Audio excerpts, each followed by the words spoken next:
Assalamualaikum dan salam sejahtera.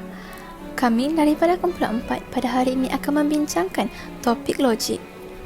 Apakah itu logik? Logik didefinisikan sebagai membezakan antara penaklukan yang baik dan yang buruk dengan menyiasat kriteria normatif untuk kesimpulan yang sah. Logik dalam konteks falsafah pula adalah pengkajian tentang penghujahan yang terdiri daripada premis dan kesimpulan. Kami telah bersatu hati untuk memilih filem berjudul Parasite sebagai rujukan untuk topik ini. Filem ini menceritakan sebuah keluarga iaitu 4 anak beranak yang tidak mempunyai pekerjaan dan hidup mereka dalam serba kekurangan. Tiba-tiba anak lelaki mereka telah mendapat tawaran kerja sebagai tutor kepada anak orang kaya. Dengan itu, beliau telah mengambil kesempatan mengusir semua pekerja orang kaya tersebut supaya pekerjaan tersebut dapat digantikan oleh ahli keluarga mereka sendiri, iaitu adik perempuan sebagai tutor seni, ibu sebagai pembantu rumah dan ayahnya sebagai pemandu peribadi orang kaya tersebut. Jadi di sinilah telah berlakunya konflik antara pekerja lama dan ahli keluarga tersebut yang akhirnya telah berlaku pembunuhan di rumah orang kaya tersebut. Ada yang mati, ada yang dilepaskan dan ada juga yang menghilangkan diri. Di sini kami tontonkan kepada anda semua trailer filem Parasite agar semua mahasiswa-mahasiswi lebih jelas tentang apa yang akan kami sampaikan pada hari ini. 뭐야, 소독해? 창문 닫아. 나도 봐. 공짜로 집안에 소독도 하고.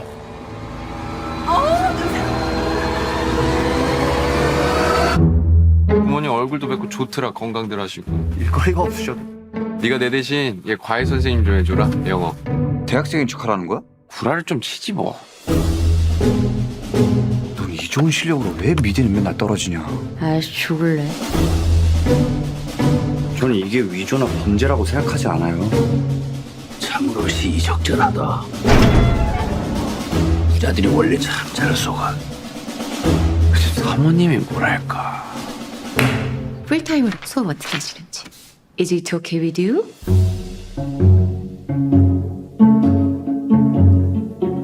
우리 다송이는 완전 예술가 재질인데.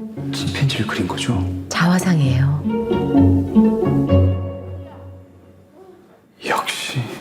그동안 미술쌤도 여러 명 바꿔가면서 해봤는데요. 제가 사람 하나가 휙 하고 떠올랐는데. 아 잠깐. 제시카 외동딸 일리노이 시카고 과선배는 김치모 그는 이사촌.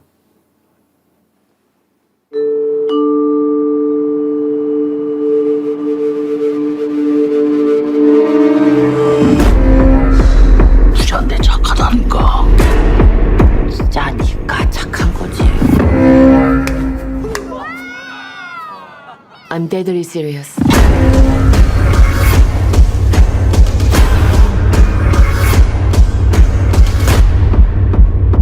근데 지금 진짜로 이상한 게 뭔 것 같아.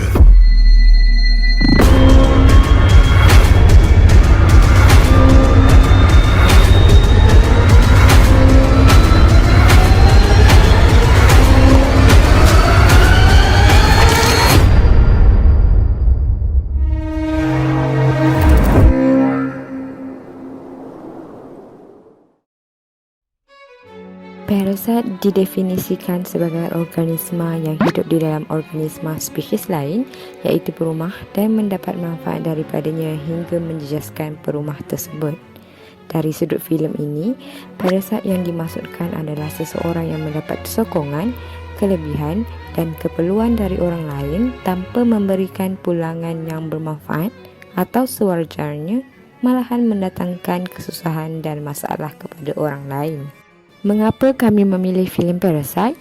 Filem ini mempunyai pelbagai falasi atau kesilapan dalam cara berfikir yang dapat dianalisa dan dibincangkan. Kedua, dapat dikaitkan dengan masyarakat sekeliling yang mempunyai taraf hidup yang berbeza-beza. Ketiga, menunjukkan kepentingan kemahiran berfikir secara kritis dan secara kritikal dalam menyelesaikan masalah, terutamanya sebagai seorang pelajar.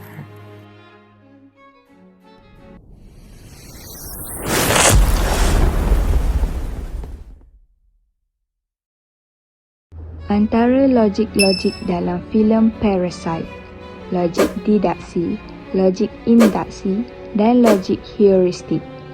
Logik pertama ialah logik didaksi. Logik didaksi dalam filem Parasite. Permis 1. Parasite adalah organisma yang menumpang dan mengambil manfaat sehingga menjejaskan perumah. Permis 2.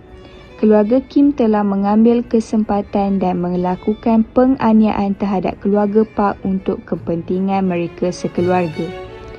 Kesimpulannya, oleh itu, keluarga Kim adalah parasite yang menumpang dan mengambil manfaat terhadap keluarga Park untuk kepentingan mereka.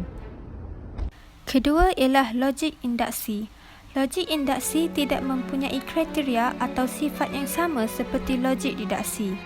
Dalam cerita Parasite, seorang rakan Ki-woo iaitu Min-hyuk menghadiahkan dia seketul batu sisuk kepada keluarga Ki-taek. Berdasarkan babak ini, permis 1 ialah batu sisuk adalah batu yang dikatakan boleh membawa keberuntungan jika disimpan. Permis 2, keluarga Kim menerima batu tersebut sebagai hadiah dengan harapan batu tersebut boleh mendatangkan kebaikan kepada mereka sekeluarga. Permis 3, oleh itu, batu sisuk berkemungkinan membawa keberuntungan kepada keluarga Kim dan berkemungkinan sebaliknya. Seterusnya ialah heuristik. Pemikiran heuristik adalah bersifat penerokaan ataupun exploratory. Di dalam filem ini, kita dapat lihat bahawa keluarga Kim mempunyai banyak idea dan pelan untuk memastikan semua penipuan mereka tidak dikesan oleh keluarga Park. Mereka dapat menjana idea ini dengan sangat pantas dan sentiasa berusaha untuk menyelesaikan permasalahan yang timbul satu persatu demi menjamin kedudukan mereka di dalam keluarga Park. Kita dapat lihat bahawa idea-idea mereka akhirnya berjaya dan mereka akhirnya bekerja dengan keluarga Park tanpa menimbulkan syak wasangka. Falasi yang terdapat dalam filem Parasite. Yang pertama adalah falasi menyalahgunakan prinsip. Hal ini dapat dilihat melalui babak Ki-woo dan Dae yang menggunakan alasan untuk mengadakan substitution semata-mata untuk mereka meluangkan masa bersama. Contoh kedua pula babak keluarga Kim yang mengambil kesempatan untuk berfoya-foya dalam kemewahan hidup di rumah keluarga Park semasa ketiadaan mereka. Pengajaran yang dapat diperolehi melalui filem adalah hal ini bercanggah dengan prinsip dan etika seorang pekerja kerana ianya dianggap sebagai menyalahgunakan kepercayaan yang diberi kepada mereka. Falasi yang seterusnya adalah falasi novelty. Contoh dari filem ialah babak Dong-ik memecat pemandunya yang dianggap melakukan perkara yang tidak senonoh dan terus melantik Ki-taek sebagai pengganti, walhal semua yang terjadi adalah sebahagian dari perangkap keluarga Kim. Dong-ik juga berfikir dengan melantik pemandu baru adalah lebih baik daripada menyoal selidik perkara yang sebenar. Pengajarannya ialah percaya bahawa sesuatu yang baru akan lebih baik daripada yang lama adalah tidak wajar untuk diaplikasikan dalam setiap keadaan kerana ada kemungkinan yang lama lebih berkualiti. Falasi yang terakhir ialah falasi slippery slope. Contoh dari filem adalah apabila penipuan keluarga Kim terbongkar, Moon Kwang yang menguasai kelebihan pula berlagak untuk membuli keluarga Kim.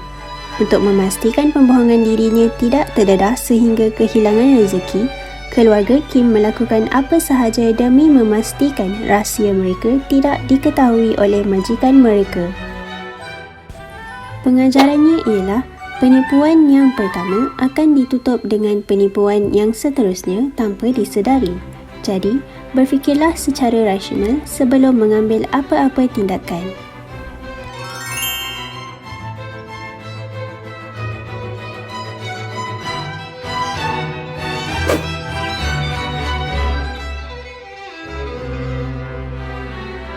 Pengajaran dan kesimpulan yang kita pelajari daripada cerita ini ialah: pertama, dengki boleh membuat kita buta. Sekiranya kita hanya fokus pada apa yang tidak dimiliki, kita menjadi buta terhadap apa yang kita lakukan. Kedua, ketamakan merosakkan. Sifat tamak lahir dari hati yang tidak pernah puas akan harta dan kekayaan yang diperolehi. Ketiga, jangan cepat menilai atau menghukum. Penilaian yang buat tanpa bukti yang kukuh dapat mendatangkan fitnah terhadap sesuatu. Keempat, jujur dalam segala perkara. Setiap perkara perlukan kejujuran untuk mendapatkan kepercayaan seseorang.